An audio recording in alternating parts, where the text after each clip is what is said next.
Lathe centres की। तो दोस्तों लेथ सेंटर्स क्या होते हैं ये हम ऑलरेडी देख चुके हैं। एक सेंटर हेड स्टॉक में लगा होता है, एक सेंटर टेल स्टॉक में लगा होता है। इनका मेन पर्पस होता है लंबी लंबी वर्क पीस को होल्ड करना और उसे सपोर्ट करना। क्लियर है मेरे दोस्त? चलिए आगे बढ़ते हैं। और याद रहे लंबे लंबे वर्क पीस को सपोर्ट करने की, छोटी वर्क पीस है तो वो तो एक तरफ हवा में भी रहेगी तो चल जाएगा, लेकिन लंबी वर्क पीस है जो झुक सकती है अपनी वेट की बदौलत, तो दोस्तों उसको सपोर्ट करने के लिए आपको टेल स्टॉक में फंसे हुए सेंटर से पकड़ना होगा। ठीक है। अब दोस्तों देखो आमतौर पे जो लेथ के सेंटर होते हैं वो किससे बने होते हैं? हाई कार्बन स्टील से बने होते हैं मेरे दोस्त। किससे बने होते हैं? हाई कार्बन स्टील से। और याद रहे हाई कार्बन स्टील से बनाकर हम उसकी क्या करेंगे? Heat treatment. और हीट ट्रीटमेंट में मेरे दोस्त एक प्रोसेस होता है हार्डनिंग। तो हार्डनिंग प्रोसेस उसके ऊपर की जाती है। ठीक है। उसके बाद हार्डनिंग में मेरे दोस्त जब आपने मटेरियल साइंस यदि पढ़ा होगा तो हार्डनिंग प्रोसेस करते वक्त आपको पता है क्या हो जाते हैं, उसमें स्ट्रेस बहुत ज्यादा आ जाते हैं, बहुत ज्यादा दर्द में होता है शरीर। उस दर्द को शरीर से निकालने के लिए एक और प्रोसेस किया जाता है हार्डनिंग के बाद। इसको दोस्तों क्या बोलते हैं? टेम्परिंग बोलते हैं। क्या बोलते हैं? टेम्परिंग। आपने सुना होगा आपके मोबाइल के लिए या आपके टैबलेट के लिए एक ग्लास आता है जो ऊपर से उसे ढक देता है ना। जो उससे क्या होता है मोबाइल कभी यदि मान लो गिर भी गया बाय चांस तो वो टूटता नहीं है, उसका मेन स्क्रीन कभी नहीं टूटेगा। उस दोस्त ग्लास को क्या बोलते हैं? Tempered glass. याद है? Tempered glass. इसका मतलब मेरे दोस्त टेम्पर जो शब्द है उसका मतलब ये होता है कि वो झटकों को झेल सकता है। क्लियर है? तो टेम्पर्ड ग्लास लगाने का मेन मकसद क्या है कि यदि मोबाइल नीचे गिर भी जाए तो झटके लगने से मोबाइल की स्क्रीन ना टूटे। समझे? टेम्पर्ड ग्लास उस झटकों को मेन स्क्रीन तक पहुंचने ही नहीं देगा। तो दोस्तों टेम्परिंग करने का मकसद ही ये होता है कि जो आपने हीट ट्रीटमेंट प्रोसेस हार्डनिंग की है किस पर? हाई कार्बन स्टील के सेंटर पर, तो उसमें दोस्तों हार्डनिंग की वजह से जो स्ट्रेस आ गए हैं है ना, स्ट्रेस इतने ज्यादा होते हैं कि वो आपके बॉडी को झटका नहीं झेलने देते। आपकी बॉडी झटका झेलते ही टूट जाएगी। तो यदि आपकी बॉडी के अंदर झटके झेलने की क्षमता बढ़ानी है, टफनेस बढ़ानी है, ब्रिटलनेस को कम करना है, हार्डनेस को थोड़ा कम करना है, तो उसके लिए दोस्तों एक प्रोसेस करना होता है हार्डनिंग के बाद जिसका नाम क्या है? टेम्परिंग। ठीक है। और उसके बाद फाइनली उस पर कर दो ग्राइंडिंग ताकि उसको अच्छी खासी फिनिशिंग मिल जाए। क्योंकि दोस्तों इसको किसके अंदर बैठाना है? वर्कपीस के अंदर बैठता है ये। इसकी जो चोंच होती है आपको याद है ना, वर्कपीस में हम टेपर काटते हैं अंदर ताकि ये बैठ सके दोनों सेंटर अंदर। तो दोस्तों जब अंदर बैठेगी तो वर्कपीस रोटेट करेगा। तो सोचो मेरे दोस्त कि ये आपका सेंटर है, इस तरीके से ये आपके सेंटर हैं जो फंसे हुए हैं ऐसे, है ना, ये सेंटर हैं आपके, और इधर आपका ये वर्कपीस है, इसके ऊपर इस तरीके से ये वर्कपीस है। तो दोस्तों एक बात बताओ, ये जो सेंटर का जो ये वाला पोर्शन है, सेंटर का जो ये वाला पोर्शन आपको दिख रहा है, ये वाला पोर्शन, सेंटर का ये वाला पोर्शन, दोस्तों इसकी यदि फिनिशिंग अच्छी नहीं होगी तो जो वर्कपीस अंदर से इस पे ऊपर बैठा होगा वो तेजी से कैसे रोटेट करेगा? यदि इसमें कुछ भी खुरदुरापन रह गया तो वर्कपीस को घूमने में तकलीफ होगी और आवाज आने लग जाएगी आपके सिस्टम में। क्लियर? तो फिनिश जितनी अच्छी होगी वर्कपीस उतना स्मूथली घूमेगा, लगेगा ही नहीं वर्कपीस के अंदर कोई और बैठा हुआ है। क्लियर है मेरे दोस्त? चलिए आगे बढ़ जाते हैं अब हम। नेक्स्ट, तो सेंटर होता है मेरे दोस्त वो जॉब के साथ साथ रोटेट करता है, लेकिन क्या दोनों सेंटर रोटेट करते हैं? नहीं माय डियर, हेड स्टॉक में फंसा हुआ सेंटर ही सिर्फ रोटेट करता है, इसीलिए उसको हम लाइव सेंटर बोलते हैं। जबकि टेल स्टॉक में फंसा हुआ सेंटर रोटेट नहीं करता, इसीलिए हम उसको डेड सेंटर बोलते हैं। क्लियर? चलिए आगे बढ़ जाते हैं। ये हमने दोनों बातें बता दी। नेक्स्ट, दोनों सेंटर देखने में कैसे होते हैं? बिल्कुल सेम। चाहे लाइव सेंटर हो चाहे डेड सेंटर, दोनों सेंटर देखने में बिल्कुल सेम होते हैं। देखिए मेरे दोस्त इस तरीके से सेंटर होते हैं, देख रहे हो ये त्रिकोण वाला भाग, ये भाग फंसता है किसमें? स्पिंडल के मोर्स टेपर में। देख रहे हो ये टेपर है, ये टेपर है, तो स्पिंडल के मोर्स टेपर में फंसता है ये वाला भाग, ये टेपर है, और आगे से जो ये टेपर वाला हिस्सा है ये वर्कपीस के अंदर जाता है। ठीक है? तो दोनों तरफ से इस तरीके दोस्तों अलग अलग टाइप के देख रहे हो, ये इस टाइप का भी है हमारे पास, इस टाइप का भी है, इस टाइप का भी है, अलग अलग टाइप का सेंटर हमारे पास अवेलेबल है अलग अलग वर्कपीस को डील करने के लिए। अब दोस्तों देखो क्या है यहां पर कि क्योंकि डेड सेंटर, ध्यान सुनना, क्योंकि डेड सेंटर नहीं घूमता जबकि उसके ऊपर जो वर्कपीस बैठा हुआ है वो घूमता है, तो दोस्तों देखो यहां क्या होगा, जो लाइव सेंटर है वो तो वर्कपीस के साथ साथ सेम स्पीड पे घूमता है, लेकिन डेड सेंटर नहीं घूमता, उसके ऊपर बैठा हुआ वर्कपीस घूमता है। तो दोस्तों एक बॉडी नहीं घूम रही और उसके कांटेक्ट में जो दूसरी बॉडी है वो लगातार घूम रही है।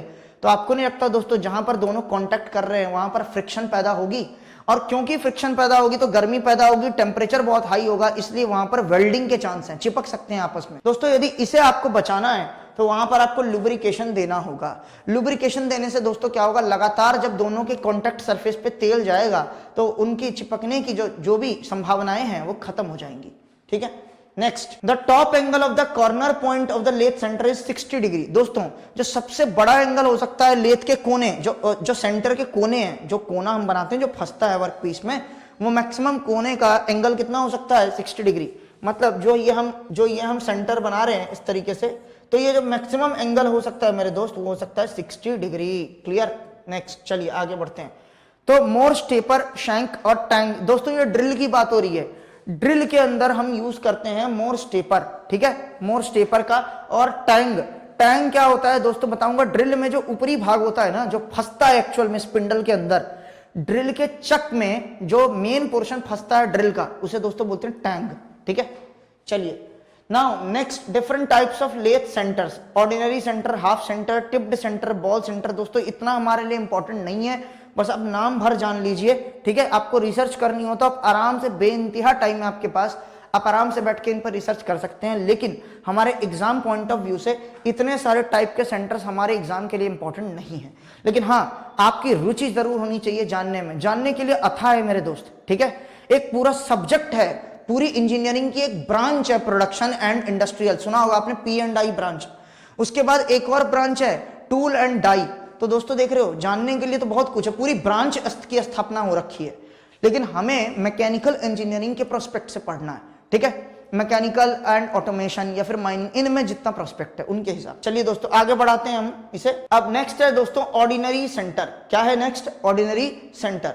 अब देखिए दोस्तों, it is a common type of centre that is used for simple tasks. ये वही ऑर्डिनरी सेंटर है दोस्तों।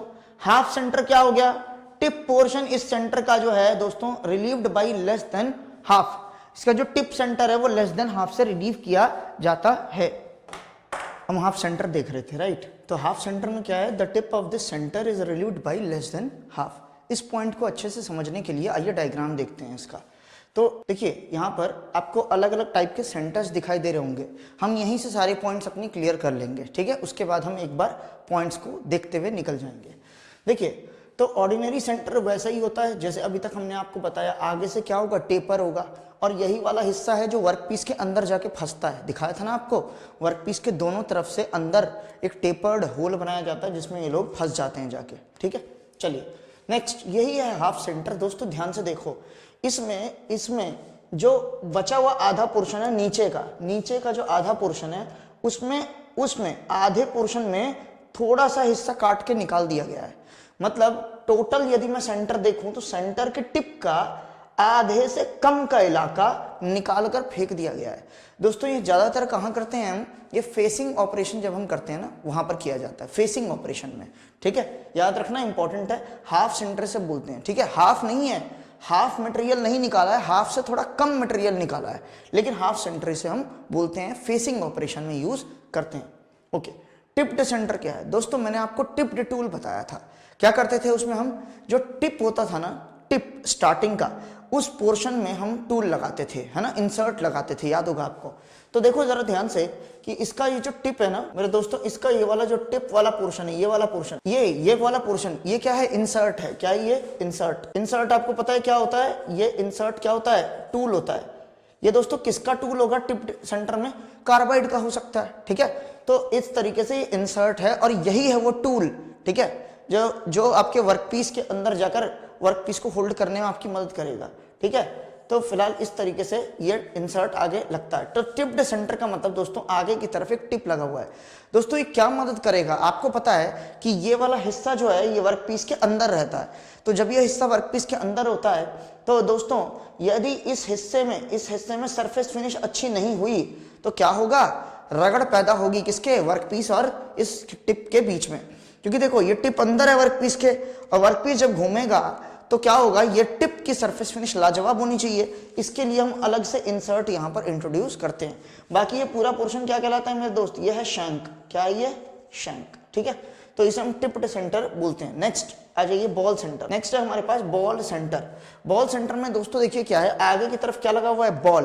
देखिए इसका भी वही रोल है। आपको पता है कोई भी जो गोल चीज होती है दोस्तों, उसमें फ्रिक्शन बहुत कम होता है। कोई गोल चीज जो होगी उसमें फ्रिक्शन बहुत कम होगा। तो आपको पता है जब इस पर वर्कपीस बैठेगा अंदर की ओर, तो आपको पता है ना वर्कपीस इस तरीके से इस पे होता है। ये इधर भी होगा ना, एक इधर भी एक सेंटर होता है ना, इस तरीके से इधर भी एक सेंटर होता है। तो दोस्तों यहां पर भी एक सेंटर है, यहां पर भी एक सेंटर होगा। तो अंदर में जब सेंटर में ये गोल एक बॉल सी होगी, तो दोस्तों फ्रिक्शन काफी हद तक क्या हो जाएगा, कम हो जाएगा। क्या हो जाएगा, फ्रिक्शन काफी हद तक कम हो जाएगा। ठीक है, और फ्रिक्शन कम होगा तो अंदर हीट भी जनरेट कम होगी, जिससे वर्कपीस और इसके बीच में अंदर ही अंदर वेल्डिंग होने के चांस क्या हो जाएंगे, कम हो जाएंगे। क्लियर। अब दोस्तों ये है पाइप सेंटर। क्या है ये, पाइप सेंटर। देखिए ना दोस्तों, नाम में ही छुपा हुआ है काम। यहां उन वर्कपीस को होल्ड किया जाता है इस सेंटर के माध्यम से जिन वर्कपीस में खोखलापन हो, जैसे पाइप हो गया, शेल हो गया, है ना, शेल पाइप हो गया, शेल हो गया, या कोई भी ऐसी हॉलो कास्टिंग, है ना, हॉलो कास्टिंग हो जिसको मशीन करना हो, तो इस सेंटर के माध्यम से उसे होल्ड करते हैं। इसका यूजुअली देखिए बाकी जितने भी सेंटर्स हैं सबके आगे एक पॉइंटेड टिप है, दिख रहा है आपको, पॉइंटेड टिप है। लेकिन दोस्तों इसके आगे एक फ्लैट टिप है, दिख रहा है आपको, ये फ्लैट टिप है, यही इसकी पहचान है। ठीक है, ये और किसी भी पार्ट में ऐसा नहीं है। तो पाइप सेंटर में याद रखना, ये उन ऑब्जेक्ट्स की, उन सामानों की मशीनिंग के लिए इस्तेमाल होते हैं जो सामान क्या होते हैं, अक्सर हॉलो होते हैं, जैसे पाइप हो गया, शेल हो गया, और भी कोई हॉलो कास्टिंग हो। ठीक है, चलिए नेक्स्ट, रिवॉल्विंग सेंटर। मेरे दोस्तों आपको पता है कि मैंने आपको बोला था कि टेल स्टॉक में जो सेंटर लगा होता है वो आमतौर पर रिवॉल्व नहीं करता, इसलिए हम उसको क्या बोलते थे मेरे दोस्त, डेड सेंटर बोलते थे। क्या बोलते थे, डेड सेंटर। लेकिन मेरे दोस्त एक केस ऐसा होता है जहां पर टेल स्टॉक में भी हम यूज कर लेते हैं क्या, एक घूमता हुआ सेंटर। मतलब टेल स्टॉक में एक केस ऐसा है जहां घूमते हुए सेंटर का यूज हम करते हैं। कहां यूज करेंगे, सोचो, यदि टेल स्टॉक का सेंटर ना घूमे और उसके ऊपर रखा हुआ वर्कपीस घूमता है, तो दोस्तों आपको पता है एक चीज जब नहीं घूम रही, एक चीज नहीं घूम रही, दूसरी चीज घूम रही है, तो दोनों के बीच अंदर ही अंदर रगड़ पैदा होगी। आप भी देख लो ना, एक हाथ को ऐसे ही रखो और दूसरा हाथ इसके ऊपर ऐसे ऐसे करो, मतलब दोनों हाथ के वेलोसिटी में क्या है, अंतर है। एक हाथ रेस्ट पे है, एक हाथ में वेलोसिटी है, तो दोस्तों क्या पैदा हो जाएगी, यहां गर्मी पैदा हो जाएगी। सोचो आपके हाथ के बीच में स्पीड फिर भी कम है ना, स्पीड का अंतर फिर भी कम है, लेकिन जहां पर एक सेंटर अपनी जगह पर स्थिर है और वर्कपीस बहुत तेज स्पीड पे घूम रहा है, दोस्तों वहां सोचो उन दोनों की सरफेस के बीच में कितनी ज्यादा रगड़ पैदा होगी, और उस फ्रिक्शन की वजह से दोस्तों हीट इतनी ज्यादा होगी कि हो सकता है सेंटर और वर्कपीस आपस में चिपक जाएं, और जब आप वर्कपीस निकाल रहे हो तो निकलेगा ही नहीं, वो सेंटर के साथ ही निकल जाएगा फिर। इसका मतलब दोस्तों कभी कभी भारी भरकम वर्कपीस जो होती है, बड़ी बड़ी साइज की वर्कपीस जो होती है दोस्तों, उसको सपोर्ट करने के लिए टेल स्टॉक में जो सेंटर लगा होता है उसको रिवॉल्विंग बनाना बहुत जरूरी है, वरना वहां पर इतनी ज्यादा गर्मी पैदा हो जाएगी कि दोस्तों वो चिपक जाएगा अंदर। ये कब होता है, भारी भरकम वर्कपीस, बड़ी बड़ी साइज की वर्कपीस को यदि होल्ड करना है टेल स्टॉक के सेंटर के माध्यम से, तो दोस्तों उस केस में आपको कैसा सेंटर चाहिए, रिवॉल्विंग सेंटर। तो टेल स्टॉक में रिवॉल्विंग सेंटर की जरूरत पड़ती है जब बहुत ही बड़े बड़े साइज या फिर बहुत भारी भरकम वर्कपीस को पकड़ना हो, होल्ड करना हो। चलिए आगे बढ़ते हैं, नेक्स्ट, इंसर्टेड टाइप सेंटर। दोस्तों ध्यान दीजिए, यहां पर क्या है कि इस तरीके से एक इंसर्ट डाला गया है, इसमें दिख रहा है आपको, ये एक इंसर्ट डाला गया है। आप इसको कभी भी निकाल सकते हैं, कभी भी बाहर कर सकते हैं दोस्तों, इसलिए इस सेंटर को हम परमानेंट सेंटर भी बोलते हैं। परमानेंट क्यों, क्योंकि जो ये वाला सेंटर का हिस्सा दिख रहा है आपको, ये वाला हिस्सा सेंटर का, ये सेंटर का हिस्सा हमेशा फिक्स रहता है मेरे दोस्तों, इसको निकालने की जरूरत ही नहीं पड़ती। बाकी के केस में क्या है कि एक बार काम हो गया और यदि ये हल्का सा भी घिस गया है ना, या फिर कुछ वर्क पीस पे मशीनिंग करने के बाद यदि इसमें दम नहीं लग रहा तो इसे हटा दिया जाएगा। लेकिन दोस्तों यहां पर जो ये वाला हिस्सा है ना, ये हमेशा क्या रहेगा, परमानेंट। हटाया किसे जाएगा, सिर्फ इस हिस्से को हटाया जाएगा। देखो ये अंदर फंस जाता है और अंदर से निकल भी जाता है ऐसे। तो यही तो वो हिस्सा है जिसमें पकड़ बनाएगा वर्क पीस, यही है वो हिस्सा। इसलिए दोस्तों इसको बोलते हैं इंसर्टेड टाइप, मतलब आप इंसर्ट कर सकते हो फिर निकाल सकते हो। ये इंग्लिश वाला इंसर्ट है मेरे दोस्तों, ये वो वाला इंसर्ट नहीं है जो हम आगे चोंच पे लगाते हैं ना, नोकीला सा टूल टाइप, वो वाला इंसर्ट नहीं है मेरे दोस्त, ये इंग्लिश वाला इंसर्ट है। इसका मतलब है इंसर्ट करिए निकाल लीजिए, इंसर्ट करिए निकाल लीजिए। तो ये यदि घिस जाए तो पूरा सेंटर बदलने की क्या जरूरत है, इसको निकाल लो ना, क्लियर। बाकी के केस में क्या है, पूरा सेंटर ही बदलना पड़ता है, ठीक है, क्योंकि पूरा एक सिंगल बॉडी है। आ जाइए आगे बढ़ते हैं। Next, self driving live centre. दोस्तों नाम है लाइव सेंटर, इसका मतलब ये तो तय हो गया कि हेड स्टॉक के स्पिंडल में लगने वाला सेंटर है, ठीक है। सेल्फ ड्राइविंग का मतलब दोस्तों क्या होता है, देखो हमने इसकी चोंच पर क्या किया मेरे दोस्त, बहुत सारे क्या बना दिए, स्ट्रेट लाइंस बना दिए इस तरीके से, बहुत सारे हमने डिजाइन बना दिया इस तरीके से इसकी चोंच पर। दोस्तों अब मेरे को एक बात बताओ, यदि इसके आगे डिजाइन बना दोगे तो आपको पता है जहां कहीं भी डिजाइन बनता है वहां पर पकड़ अच्छी होती है, हाँ या बोलो, हाँ या ना, है ना, पकड़ अच्छी हो जाएगी। इसका मतलब दोस्तों ये जिस भी वर्कपीस के अंदर होगा, ये जिस वर्कपीस के अंदर होगा जहां पकड़ बनाएगा ये, वहां पर दोस्तों क्या होगी, पकड़ बहुत जबरदस्त होगी वर्कपीस की, स्लिपिंग नहीं होगी अंदर, है ना, फिसलेगा नहीं। मतलब वर्कपीस और ये इन दोनों की स्पीड ऑलमोस्ट क्या होगी, हमेशा सेम होगी। तो पकड़ अच्छी बनाने के लिए दोस्तों, ग्रिपिंग अच्छी बनाने के लिए हमने स्ट्रेट लाइन डिजाइन इस पर डाल दिया है। स्ट्रेट लाइन मतलब ये टेढ़ी टाइप में, इंक्लाइंड, ठीक है, इस तरीके से। तो दोस्तों आमतौर पे ये किसके लिए यूज होता है, ये यूज होता है दोस्तों हार्ड जॉब्स को पकड़ने के लिए, है ना, सॉरी हार्ड नहीं, सॉफ्ट जॉब्स को पकड़ने के लिए। क्योंकि यदि आपने इससे हार्ड जॉब्स को पकड़ लिया मेरे दोस्त तो घिसने लग जाएगा वो, ठीक है, इस तरीके से ये घिसने लग जाएगा, हार्ड जॉब नहीं, इसको घिस देगा, तो इसका जो डिजाइन है वो सारा डिजाइन खराब हो जाएगा। इसलिए ज्यादातर इसको किसके लिए यूज करते हैं, सॉफ्ट वर्क पीस को अंदर से सपोर्ट करने के लिए, ठीक है। चलिए आइए नेक्स्ट है फीमेल सेंटर। दोस्तों आपको तो पता है कि फीमेल और मेल, यदि आपको नहीं पता तो मेट्रोलॉजी नाम का एक सब्जेक्ट आएगा, उसमें हम देखेंगे दुनिया में कोई भी चीज जो किसी के अंदर जाती है, ध्यान से सुनना, दुनिया में कोई भी चीज जो किसी के अंदर जाती है वो होता है मेल पार्ट। क्या होता है वो, मेल पार्ट। और दुनिया में कोई भी चीज जिसके अंदर कोई आता है उसको बोलते हैं फीमेल पार्ट, है ना। तो किसी के अंदर आ पाओ तो वो कौन होगा, फीमेल पार्ट, और जो अंदर जा रहा है वो क्या है, मेल पार्ट। दोस्तों क्लियर है, और ये बायोलॉजी से ही सेंस आता है इसका, ठीक है। तो मैन्युफैक्चरिंग के फील्ड में, मेजरमेंट के फील्ड में ये दो पार्ट इंपॉर्टेंट है, याद रखना। जैसे मैं नट और बोल्ट का एग्जांपल लूं तो दोस्तों बोल्ट जो अंदर जा रहा है नट के, वो क्या है, मेल पार्ट, और नट जो खोखला है जिसके अंदर बोल्ट आ रहा है वो क्या है, फीमेल पार्ट। दोस्तों इसी तरीके से पेन और पेन का ढक्कन, यदि एक हमारे पास एक पेन है और पेन का ढक्कन है, तो पेन का जो ढक्कन है वो क्या है दोस्तों, वो है फीमेल पार्ट। क्यों, उसके अंदर खोखली जगह है। और जो पेन है दोस्तों, पेन की जो चोंच है वो क्या है, मेल पार्ट, क्योंकि वो अंदर जा रहा है कैप के। दोस्तों होप आपको ये छोटी सी बात क्लियर हो गई होगी। अब दोस्तों देखिए फीमेल सेंटर की बात हो रही है, तो इसका मतलब ये हुआ दोस्तों, इसमें खोखलापन होगा, इस तरीके से इसमें खोखलापन होगा, ऐसे, ठीक है। अब दोस्तों देखो यहां पर एक चीज आपको नजर आ रही होगी, इस तरीके से डिजाइन बन रहा है कुछ ऐसा, ध्यान दो, इस तरीके से कुछ डिजाइन बन रहा है, अंदर खोखलापन। तो दोस्तों क्या होता है आमतौर पे, देखो ये मान लो कि मेरे पास कोई ऐसे, मेरे पास ये एक बॉडी है और इसमें मैंने क्या कर रखा है, ड्रिलिंग कर रखी है, ठीक है। ये मैंने दोस्तों इसमें होल बना रखा है, ड्रिलिंग कर रखी है मैंने इसमें, ठीक है, मैंने इसमें ड्रिलिंग कर रखी है। अब दोस्तों क्या होता है, ध्यान सुनना, अब इसमें होता क्या है, यदि मान लो मैंने ड्रिलिंग इसमें कर रखी है और मेरे को ये वाला जो पोर्शन है पूरा, इसमें से कुछ हिस्सा हटाना है, ये पूरा पोर्शन मैंने ड्रिल कर रखा है। अरे भैया ये दो अलग अलग हिस्से नहीं है, 3D में देखना, ऐसे कोई बॉडी है, रेक्टेंगुलर है या गोल है, उसके बीच में होल बना रखा है ऐसे, ठीक है। तो इसको ये मत सोचना इसको दो टुकड़ों में बांट दिया है, नहीं भैया, फ्लैट बॉडी नहीं, 3D बॉडी है, ठीक है। अब देखो मेरे को ना इस होल को ना एक अलग शेप देकर बड़ा करना है, तो कैसे करूं मैं ये कारनामा, आओ देखते हैं। तो इस पार्ट को हटाना है, इस पार्ट को हटाना है, तो देखो करना क्या है, आप मैंने कुछ ऐसा किया जिसमें ये होल कुछ ऐसा हो गया, तो मैंने कुछ इस तरीके से काम किया कि ये होल कुछ ऐसा हो गया। ध्यान से समझना दोस्त, देखो पहले मैंने क्या कर रखा था, इतना पोर्शन ड्रिल कर रखा था, ये ना ऊपर से लेकर इधर इतना पोर्शन ड्रिल कर रखा था, ठीक है। तो यही पोर्शन ड्रिल था, लेकिन दोस्तों मैंने क्या किया, ये एक्स्ट्रा पार्ट यहां से काट के अलग कर दिया। तो ये दिख रहा है आपको क्या बन गया।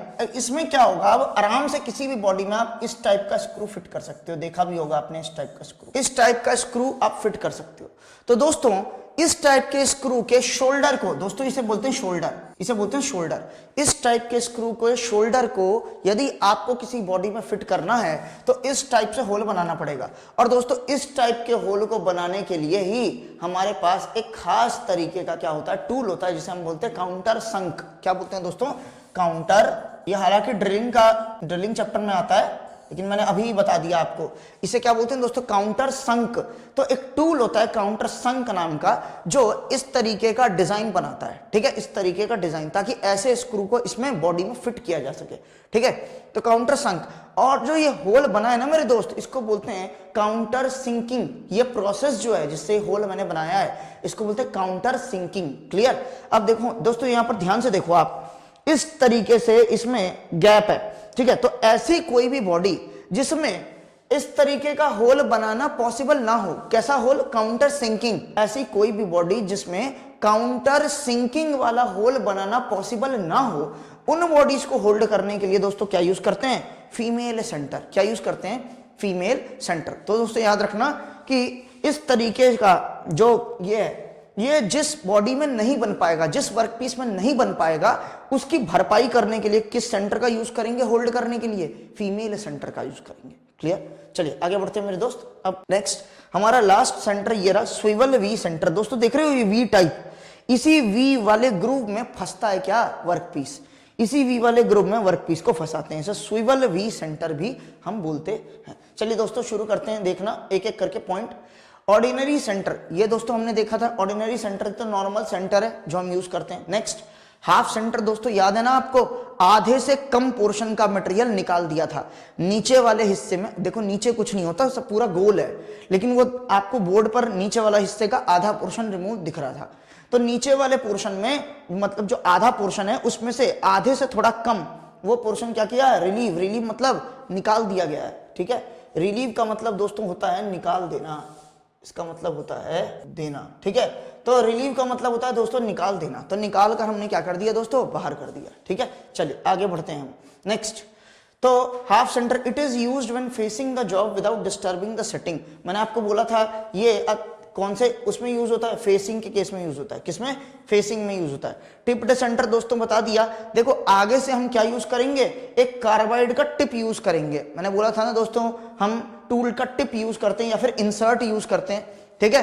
तो देखो या तो किसी हार्ड एलॉय का जो ब्रेस्ड याद है दोस्तों, ब्रेजिंग याद करो। वेल्डिंग नाम का एक हमने पूरा चैप्टर पढ़ा था, उसमें हमने एक सॉलिड लिक्विड वेल्डिंग नाम का टॉपिक देखा था। उस सॉलिड लिक्विड वेल्डिंग में हमने दो टाइप के वेल्डिंग प्रोसेस देखे थे, एक सोल्डरिंग और दूसरा ब्रेजिंग।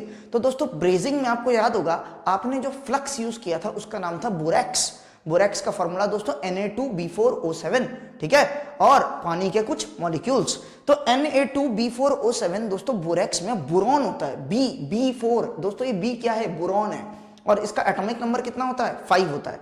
तो दोस्तों बोरॉन हमने यूज किया था, और जो बोरॉन होता है दोस्तों वो बहुत ज्यादा हार्डनेस पैदा कर देता है।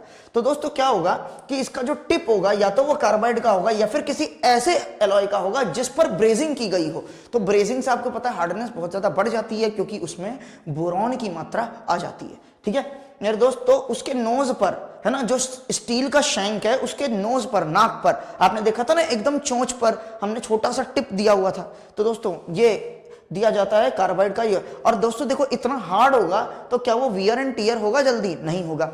और वियर एंड टियर की सर बात आप क्यों कर रहे हैं? क्योंकि मैंने बोला था ना ये वर्कपीस के अंदर होगा। तो जब वर्कपीस रोटेट करेगा मेरे दोस्तों तो अंदर घिसने के चांस होते हैं टिप के। तो टिप जल्दी ना घिसे, लंबे समय तक, दीर्घकालीन समय तक चले, इसके लिए हमको बहुत ही हार्ड मटेरियल का टिप देना पड़ेगा। चलिए नेक्स्ट, बॉल सेंटर। दोस्तों मैंने आपको बता दिया आगे की तरफ क्या लगा रहता है दोस्तों? बॉल लगा रहता है। और बॉल लगने से आपको पता है दोस्तों बॉल गोल चीज है, और गोल चीजों में वियर एंड टियर के चांसेस कम होते हैं क्योंकि फ्रिक्शन कम होता है। क्लियर है मेरे दोस्त? फ्रिक्शन कम होता है। चलिए नेक्स्ट, ये वहां पर ज्यादा फेमस है, ये उन मेथड्स में ज्यादा फेमस है जहां पर taper turning by offset method. दोस्तों याद आ रहा है आपको, टेपर टर्निंग के हमने 5 मेथड डिस्कस किए थे।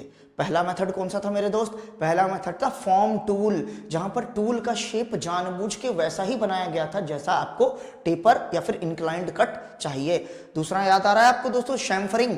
शैम्फरिंग हम टूल के कोनों पे करते थे जहां पर शार्प एजेस थे, ताकि हमारे हाथ से लगने पर कट ना जाए।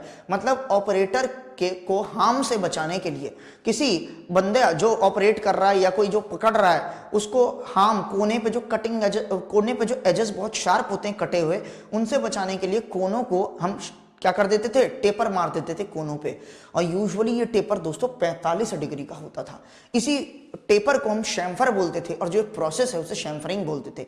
दोस्तों तीसरा मेथड क्या था हमारे पास, टेल स्टॉक ऑफसेट मेथड। याद आ रहा है दोस्तों, टेल स्टॉक को हम चौड़ाई पे घुमाते थे ताकि वर्कपीस टेढ़ा हो जाए और टूल को फिर सीधा ले जाते थे और काट देते थे वर्कपीस, तो अपने आप एक एंगल पे कटिंग हो जाती थी। दोस्तों हमारे पास चौथा मेथड क्या था, एक स्विवल प्लेट का इस्तेमाल करके हम कंपाउंड रेस्ट को घुमाएंगे। उससे क्या होगा, उसके ऊपर रखा हुआ टूल पोस्ट और उसमें बैठा टूल भी उसी एंगल से घूम जाएगा। तो दोस्तों इसमें वर्कपीस सीधा रहता है लेकिन टूल टेढ़ा होकर उस एंगल पर काट देता है। और दोस्तों पांचवा मेथड क्या था, टेपर टर्निंग अटैचमेंट। हमने क्या बोला था, आप यदि लेथ के आगे खड़े हो तो मतलब फ्रंट में, तो लेथ के पीछे की ओर बेड पर एक अटैचमेंट लगाया जाता है जिसमें ब्रैकेट के ऊपर एक गाइड बार होती है, जिसमें गाइड पुली होती है ना, या गाइड स्लाइडर होता है। तो वो घूमता है और वो पहले से एक एंगल पर सेट किया गया होता है जिससे टूल बस उसके पीछे पीछे टूल कनेक्टेड होता है, वो अपने आप काट देता है।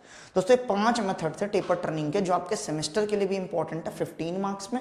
और साथ ही साथ आप जब अपना डिप्लोमा क्लियर कर लेंगे और एग्जाम्स देंगे, डिप्लोमा लेवल के एंट्रेंस एग्जाम्स जो आपके कंपटीशन एग्जाम्स होते हैं जो आपकी जॉब के लिए हैं, जैसे एसएससी जेईई हो गया, तो उनमें दोस्तों जो मेंस का पेपर होता है उसमें भी ये क्वेश्चन कई बार आ रखा है। ठीक है, चलिए तो आपको याद होगा तो टेल स्टॉक ऑफसेट मेथड कौन सा है, यही जो टेल स्टॉक का सेट ओवर मेथड था। याद है ना, टेल स्टॉक को अपनी जगह से मूव करते थे, उसी को हम ऑफसेट मेथड। आइए दोस्तों आगे बढ़ जाते हैं। चलिए अब नेक्स्ट है पाइप सेंटर। तो दोस्तों हमने आपको ऑलरेडी बता दिया पाइप सेंटर क्या है। देखो ये पाइप जैसी बॉडीज को होल्ड करने के लिए यूज होता है और इसका आगे का पोर्शन दोस्तों क्या होता है, फ्लैट होता है। ठीक है, रिमेंबर, याद रखना।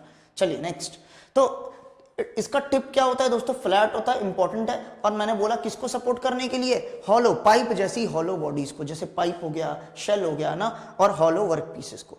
नेक्स्ट है दोस्तों रिवॉल्विंग सेंटर। रिवॉल्विंग दोस्तों मैंने आपको क्या बताया था, ये रिवॉल्व करेगा, है ना। तो नाम देना क्यों पड़ा जरूरी, ऑब्वियस सी बात है, हेड स्टॉक में होता तो क्या जरूरत थी बोलने की रिवॉल्विंग, हेड स्टॉक का सेंटर तो वैसे भी घूमता है। तो दोस्तों रिवॉल्विंग नाम अलग से रखा है, इसका मतलब ये वहां यूज हो रहा होगा जहां पर आमतौर पर रिवॉल्व नहीं करता है सेंटर। तो कहां यूज होगा, टेल स्टॉक में। और आपको मैंने बताया था कब यूज होगा ये टेल स्टॉक में, जब बहुत ही लार्ज और हैवी जॉब्स को रन कराना हो हाई स्पीड पे। क्योंकि दोस्तों इस केस में क्या होगा, यदि रिवॉल्विंग सेंटर नहीं होगा तो फ्रिक्शन इतना जबरदस्त जनरेट होगा, ठीक है, उसकी वजह से चिपक सकता है वर्कपीस और सेंटर एक दूसरे में, जो कि मैं नहीं चाहता। ठीक है, तो दोस्तों इसको नॉन फ्रिक्शन सेंटर क्यों बोला समझ गए होंगे, क्योंकि ये घूमेगा, जब ये साथ में घूमेगा तो फ्रिक्शन के चांसेस ना के बराबर हो जाएंगे। ठीक है, चलिए आगे। नेक्स्ट दोस्तों इंसर्टेड टाइप, तो इसे सेविंग सेंटर बोलते हैं दोस्तों। सेविंग क्यों, क्योंकि पूरा सेंटर चेंज नहीं करना पड़ता है ना। इस्तेमाल होने के बाद जो वियर एंड टियर होगा वो पूरा सेंटर चेंज नहीं होगा, क्योंकि सेंटर यहाँ पर एक सिंगल पीस नहीं है, इस सेंटर का मेन भाग है, उसके अंदर जो मेन इंसर्ट है उसको बस आप निकालो और दूसरा सेंटर लगा दो, यदि वियर एंड टियर हो गया हो तो। ये मैंने डायग्राम से भी आपको एक्सप्लेन कर दिया था। Next self driving live centre. तो दोस्तों इसमें मैंने आपको बता रखा है सेल्फ ड्राइविंग में क्या है, इसमें चोंच की तरफ बहुत सारे लाइंस के फॉर्म में डिजाइन बने हुए हैं दोस्तों। ठीक है, और ये जो डिजाइन है इससे क्या मिलता है दोस्तों, ग्रिपिंग अच्छी मिलती है। क्या मिलती है, अच्छी ग्रिपिंग मिलती है। ठीक है, नेक्स्ट, तो इसको हेड स्टॉक के स्पिंडल पे लगाया जाता है और ये वहां यूज होता है जहां आपको एक ही सेटिंग में पूरी की पूरी वर्कपीस की लेंथ की छिलाई करनी हो। मतलब पूरा लंबा वर्कपीस, जितना भी लंबा वर्कपीस हो, एक ही बार में पूरी लेंथ छीलनी है आपको, उसी केस में आप इसे यूज करेंगे। Clear. Next, it can not be used for hard jobs. मैंने आपको बताया था दोस्तों, याद है ना, कि आप इसे सॉफ्ट जॉब पे यूज करोगे, क्योंकि यदि हार्ड जॉब पे आपने यूज किया तो पाउडर के फॉर्म में रगड़ देगा उस डिजाइन के ऊपर। दोस्तों आपने आमतौर पे देखा होगा कहीं भी कोई भी चीज जिस पर डिजाइन बनी हो, ताला हो, चाबी देखी होगी आपने, चाबी में डिजाइन होता है ना, एक स्पेशल डिजाइन बनाया गया होता है ताले के हिसाब से। दोस्तों देखना, आप कभी भी उसे किसी जगह पर रगड़ खाओगे तो पाउडर की फॉर्म में गिरने लग जाता है उसका पार्टिकल, है ना। तो इसलिए दोस्तों यहां पर सॉफ्ट वर्कपीस को ही यूज करें, ताकि अंदर से जब इस सेंटर ने पकड़ा हुआ है सॉफ्ट वर्कपीस को, तो सॉफ्ट वर्कपीस इसके डिजाइन को ना छीलेगा नहीं। वरना यदि हार्ड वर्कपीस के अंदर फिट है ये, तो हार्ड वर्कपीस में रगड़ खाने की वजह से हो सकता है कि बुरादों की फॉर्म में, पाउडर की फॉर्म में इसके डिजाइन से मॉलिक्यूल गिरने लग जाए, तो इसका डिजाइन फिर किसी काम का रह नहीं जाएगा मेरे दोस्त। ठीक है, नेक्स्ट फीमेल सेंटर। दोस्तों इसमें मैंने आपको बता दिया है कि ये वहां यूज होता है जहां पर it is not possible to make a counter sink hole. मतलब जिस वर्कपीस में काउंटर सिंक जैसा होल, याद है ना वो टेपर्ड सा होल जो ऊपर की तरफ बनाते हैं हम, पहले से ड्रिल्ड होल में थोड़ा एक्सटेंशन कर देते हैं टेपर का, है ना, ठीक है। तो काउंटर सिंक होल जिसमें बनाना पॉसिबल नहीं है जिस वर्कपीस में, उस वर्कपीस को होल्ड करने के लिए कौन सा यूज करेंगे हम सेंटर, फीमेल सेंटर, ठीक है मेरे दोस्त। चलिए आगे बढ़ते हैं। स्वीवल वी सेंटर, दोस्तों आपको पता है इसमें वी जैसा गैप दिया हुआ था, और वी जैसे गैप मतलब टेपर्ड गैप है दोस्तों, याद है ना आपको, टेपर्ड गैप में कोई चीज फिट होती है तो दोस्तों जल्दी निकलती नहीं है, लॉक हो जाती है अच्छे से। तो दोस्तों इसके वी पार्ट में फिट किया जाएगा, जैसे इसमें ड्रिल या फिर ड्रिल बिट, है ना दोस्तों। मैंने बताया था कोई भी चीज जो बहुत तेज स्पीड पे घूमती है, चांस होते हैं कि कहीं वो निकल कर बाहर ना आ जाए, इसीलिए उसको होल्ड करने के लिए आमतौर पे हम मोर्स टेपर देते थे। याद आ रहा होगा आपको, जो हमने डिस्कस किया था लास्ट क्लास में, एक टेपर जिसका नाम क्या था, मोर्स टेपर, है ना। और ये किस में देते थे, ये देते थे हम दोस्तों चक के अंदर जो स्पिंडल है उसमें देते थे ये मोर्स टेपर, ठीक है। और कहाँ देते हैं, ड्रिल चक में भी देते हैं, ताकि ड्रिल बिट को पकड़ सके, ठीक है। चलिए